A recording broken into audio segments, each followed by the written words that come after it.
بسم اللہ الرحمن الرحیم۔ السلام علیکم ورحمۃ اللہ وبرکاتہ۔ آسک مسلم ٹیچر میں آپ کو خوش آمدید کہتا ہوں۔ اگر آپ ہمارے اسی طرح روحانی علاج اور وظائف سے فائدہ اٹھانا چاہتے ہیں تو ریڈ سبسکرائب کا جو بٹن ہے اس پر کلک کر دیجئے اور ساتھ میں نوٹیفیکیشن کی جو بیل ہے اسے لازمی پریس کریں تاکہ ہماری ہر نئی آنے والی ویڈیوز آپ سب سے پہلے دیکھ سکیں۔ جزاک اللہ خیر۔ بسم اللہ الرحمن الرحیم۔ السلام علیکم ورحمۃ اللہ وبرکاتہ۔ میں ہوں آپ کا میزبان مفتی ابو حسان اور امید کرتا ہوں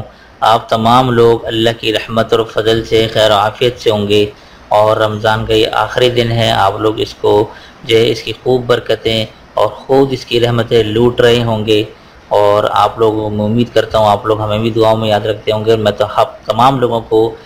پورے رمضان آپ تمام لوگوں کے لیے تہ دل سے دعائیں کی ہیں۔ امید کرتا ہوں سارا سال اگر آپ ہمارے ساتھ جڑے رہے اسی طرح میں بھی آپ لوگوں کے لیے دعا کروں گا اور آپ لوگ بھی میرے حق میں دعا کریں۔ آج کا جو ایک عمل ہے میں نے سوچا کہ بتا دوں، کیونکہ میں نے کئی جگہ یہ پڑھا بھی، اور میں کل یہ ہمارے ایک تبلیغی بھائی ہیں میں ان سے سن بھی رہا تھا، یہ تو کافی میں نے اس کے مشاہدات اور تجربات بھی میں نے دیکھے ہیں، کئی جگہ میں نے پڑھے بھی کہ جنہوں نے اس عمل کو اپنایا۔ اچھا ہوتا یہ ہے کہ ایک عمل ہو اور اس کو آپ کرتے رہیں تو اس کا فائدہ آپ کو بہت جلد ملنے لگتا ہے، بجائے اس کے یہ کہ 10 آپ وظیفے کریں اور پھر اس کا فائدہ نہ ہو، کیونکہ اس میں ہر وظیفے کے اندر توجہ، لگن، محنت، اخلاص، یقین، یہ ساری چیزیں چاہیے ہوتی ہیں، اور 10 وظائف کرنے سے وہ چیز آپ کو صحیح حاصل نہیں ہو پاتی، تو اس کا پھر رزلٹ آپ کو نہیں ملتا۔ تو آج جو میں وظیفہ بتانے والا ہوں، جیسے آپ نے یہاں ٹائٹل میں دیکھا ہے کہ ایک تنگدست صحابی، ان کا ایک ایسا عمل آپ کو بتانے جا رہا ہوں کہ جسے انہوں نے کیا تو وہ مالدار تو ہوئے، تو ساتھ میں پڑوسی بھی ان کے مالدار ہو گئے، خوشحال ہو گئے۔ ہوا واقعہ یہ کہ ایک حدیث کی کتاب ہے حسن حسین، اس کے اندر یہ لکھا ہے، حدیث یہ منقول ہے کہ نبی کریم صلی اللہ علیہ وآلہ وسلم کے پاس ایک صحابی آئے اور کہا کہ میں بڑا تنگدست ہوں اور مالی پریشانی سے گزر رہا ہوں، کوئی ایسا عمل بتا دیں کہ جس سے میرے حالات بہتر ہو جائیں۔ تو نبی کریم صلی اللہ علیہ وآلہ وسلم نے اس کو وہ عمل بتایا جو آج میں آپ کو بتانے والا ہوں۔ اس عمل کو بتانے کے بعد پھر کیا ہوا کہ کچھ عرصے بعد وہ صحابی نبی کریم صلی اللہ علیہ وسلم کے پاس سے گزر رہے تھے، تو نبی کریم صلی اللہ علیہ وسلم نے پوچھا، یہ حدیث کا مفہوم بتا رہا ہوں، نبی صلی اللہ علیہ وسلم نے پوچھا، ارے کیا ہوا، تمہیں جو عمل بتایا تھا اس کا کیا ہوا؟ تو وہ صحابی کہنے لگے، جو آپ نے عمل بتایا تھا میں نے اس کو مضبوطی سے پکڑ لیا اور میں نے اس کو چھوڑا نہیں، اور اللہ تعالیٰ نے مجھے تو خوشحال کیا، میرے ارد گرد جتنے بھی تنگ حال پڑوسی تھے اللہ نے ان کو بھی خوشحال کر دیا۔ یہ اتنا زبردست مجرب عمل ہے، اور مجھے افسوس ہوتا ہے کہ لوگ اس کو معمولی جان کر لوگ اگنور کر دیتے ہیں۔ یقین جانیں جنہوں نے یہ عمل کیے ہیں ان کے گھروں میں فاقے اور غربت منڈلاتی تھی، آج ان کے گھروں کے آگے بڑی بڑی گاڑیاں کھڑی ہوتی ہیں کہ محلے میں، پورے محلے میں ان جیسی گاڑی کوئی نہیں ہے۔ یہ مشاہدے میں، تجربات میں اور کئی جگہ پڑھنے میں یہ آئی ہے۔ تو اتنا زبردست عمل ہے، اگر آپ تنگدست ہیں، مالی پریشانی ہے تو یہ عمل شروع کریں، پھر دیکھیں اللہ تعالیٰ آپ کو کیسے نوازتا ہے۔ یہ نبی صلی اللہ علیہ وسلم کا بتایا عمل میں آپ کو بتا رہا ہوں۔ میں نے اتنی ساری گفتگو اس لیے کہ آپ پلیز بور مت ہوئیے گا، یہ آپ کے فائدے کے لیے میں نے بتایا ہے۔ کئی لوگ مجھے واٹس ایپ پہ یہی میسج کرتے ہیں کہ تنگی ہے، مالی پریشانی ہے، تو میں نے سوچا اس کے اوپر کیوں نہ ایک ایسا عمل بتا دوں جس کو کرنے سے آپ لوگوں کی مالی خوشحالی ہو جائے۔ اور میں نے ٹائٹل میں یہ لکھا تھا کہ اگر اس سے خوشحالی نہ آئے تو میرے گریبان پکڑ لیں۔ یہ نبی صلی اللہ علیہ وسلم کا بتایا ہوا عمل ہے اور اثر نہ کرے، ایسا کوئی ہو سکتا ہے؟ ممکن ہی نہیں، یہ سوال ہی پیدا نہیں ہوتا۔ تو لہٰذا آپ یہ عمل نوٹ کر لیں، انشاءاللہ تعالیٰ پھر دیکھیں اس کے کمالات آپ کی زندگی میں کیسے آپ کو نظر آئیں گے۔ ٹھیک ہے، آپ نے سب سے پہلے کیا کرنا ہے، یہ میں نے جو عمل ہے نا، یہ میں نے کسی اور ایک ویڈیو میں ضمناً بتایا تھا، تو آج مستقل طور پہ اس کا وظیفہ بتا رہا ہوں، ٹھیک ہے نا۔ اچھا باتیں بہت ہو گئی، آپ لوگ بور ہو گئے ہوں گے، تو آپ لوگ یہ دیکھیں، آپ نے جب بھی گھر میں داخل ہوں، گھر میں داخل ہوتے وقت، ٹھیک ہے، یہ میں آپ کو بتا رہا ہوں۔ اچھا گھر میں داخل ہوتے وقت آپ نے گھر میں بھی داخل ہوئے نہیں، گھر سے باہر کھڑے ہوئے ہیں، گیٹ کے باہر ہی کھڑے ہیں، تو آپ نے کیا پڑھنا ہے، بسم اللہ الرحمن الرحیم۔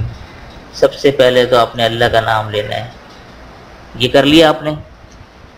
یہ عمل کرنے کے بعد جب آپ گھر میں دایاں پاؤں داخل کریں تو پھر آپ نے کیا کرنا ہے، السلام علیکم زور سے کہنا ہے، السلام علیکم، یہ زو بلند آواز سے کہنا ہے، یہ میں لکھ دیتا ہوں بلند آواز سے، ٹھیک ہے، بلند آواز سے کہنا ہے، گھر میں چاہے کوئی ہو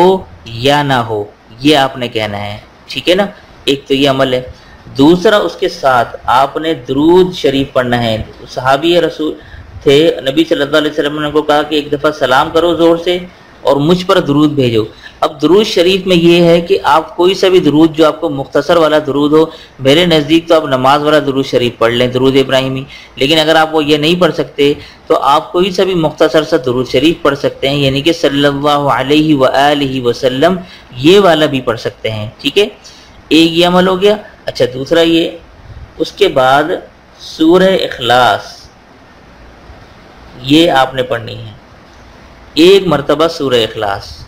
بس جب بھی گھر میں داخل ہوں، گھر میں داخل ہوتے وقت بسم اللہ الرحمن الرحیم، پھر بلند آواز سے السلام علیکم ورحمۃ اللہ وبرکاتہ، پھر ایک دفعہ نبی صلی اللہ علیہ وسلم پہ درود شریف، اور پھر اس کے بعد سورہ اخلاص۔ اتنا زبردست اور پیارا عمل آپ کو بتا دیا ہے میں نے، یقین کریں کہ ایک فیملی، میں نے یہ پڑھا تھا کہیں کہ فیملی تھی، وہ انہوں نے اس کو جو ہے نا ان کے بچوں کو جب یہ بتایا تو بچے جو ہے نا کھیل کود میں بس جب بھی گھر میں داخل ہوتے تھے یہ پڑھتے تھے، گھر سے باہر نکلتے یہ پڑھتے تھے، تو انہوں نے اس طرح سے اس کو کھیل بنا دیا، کھیل میں اللہ تعالیٰ نے ان کو ایسا نوازا کہ وہ ان جیسا کوئی امیر محلے میں نظر نہیں آتا تھا۔ تو اتنا زبردست مجرب عمل بتا دیا ہے۔ اب بہت سے لوگ تنگ دست ہیں، مجبور ہیں، بہت سے لوگ یہ سوال کرتے ہیں، میں اب آپ کے اوپر یہ ذمہ داری ڈالتا ہوں کہ نبی صلی اللہ علیہ وسلم نے فرمایا بلغوا عنی ولو آیا، میری طرف سے جو بات پہنچے آپ اس کو پہنچا دو، بھلے ہی وہ ایک آیت کیوں نہ ہو، چھوٹی سی چھوٹی بات کیوں نہ ہو۔ یہ آج میں آپ کی ذمہ داری ڈالتا ہوں کہ اگر آپ لوگ فیس بک یوز کرتے ہیں، واٹس ایپ یوز کرتے ہیں، تو یہ ایک دفعہ ضرور شیئر کریں، آپ کو اس کا یقیناً قیامت کے دن ضرور اجر ملے گا۔ اگر لوگ اس سے جو تنگ دست ہوں، اگر وہ اس سے مالدار بن گئے، یقین جانے آپ لوگوں کو کتنا ثواب ملے گا، آپ اس کا اندازہ بھی نہیں لگا سکتے۔ تو امید کرتا ہوں آپ لوگ یہ ضرور کریں گے۔ اچھا اسی کے حوالے سے ایک چھوٹی سی بات یہ عرض کرتا چلوں کہ بہت سے لوگوں کہتے ہیں کہ نوٹیفیکیشن وظیفے نہیں ملتے ان کو موبائل پہ، آپ لوگ کیا کرتے ہیں، یہ جو سبسکرائب کا بٹن ہے نا، اس کو کلک کرنے کے بعد آپ لوگ بیل نہیں دباتے، یہ دبائیں آپ لوگ، یہ دبانے کے بعد ہی آپ لوگوں کے موبائل، لیپ ٹاپ کے کمپیوٹر پہ فوراً نوٹیفیکیشن آپ کو مل جائے گی جب بھی میں کوئی وظیفہ ڈالوں گا۔ تو یہ لازمی کریں، یہ دبانے کے بعد یہ نہ دبائیں گے تو فائدہ کچھ نہیں ہے، تو یہ کریں آپ لوگ، انشاءاللہ آپ لوگوں کو بر وقت نوٹیفیکیشن ملے گی، بر وقت آپ کو ہمارے وظائف سامنے نظر آ جائیں گے، ٹھیک ہے۔ اور اسی کے ساتھ ساتھ بہت سے لوگ مجھے واٹس ایپ پہ کانٹیکٹ کرتے ہیں، تو ابھی یہ کہ عید کے ایک ہفتے تک میں بزی ہوں، آپ لوگ اگر سوال بھیجنا چاہیں تو ابھی نہ بھیجیں کیونکہ جواب نہیں ملے گا، عید کے ایک ہفتے بعد مجھے سوال بھیجیے گا، واٹس ایپ نمبر یہ آ رہا ہے، لیکن ابھی سوال مت بھیجیے گا، عید کے ایک ہفتے بعد تک بھیجیے گا، کیونکہ پھر عید کے حوالے سے بھی مصروفیات ہوتی ہیں تو اس لیے آپ کو جواب نہیں مل پائے گا۔ تو دیجیے آج کے اس مختصر وظیفے کے ساتھ مجھے اجازت، تب تک اپنا اور اپنوں کا ڈھیر سارا خیال رکھیں، پڑوسی کے حقوق کا خاص خیال رکھیں، اور مجھے اپنی خاص دعاؤں میں ضرور شامل رکھیں، اور میں تو آپ لوگوں کو اپنی خاص دعاؤں میں ضرور شامل رکھتا ہوں۔ تو دیجیے اجازت، السلام علیکم ورحمۃ اللہ وبرکاتہ۔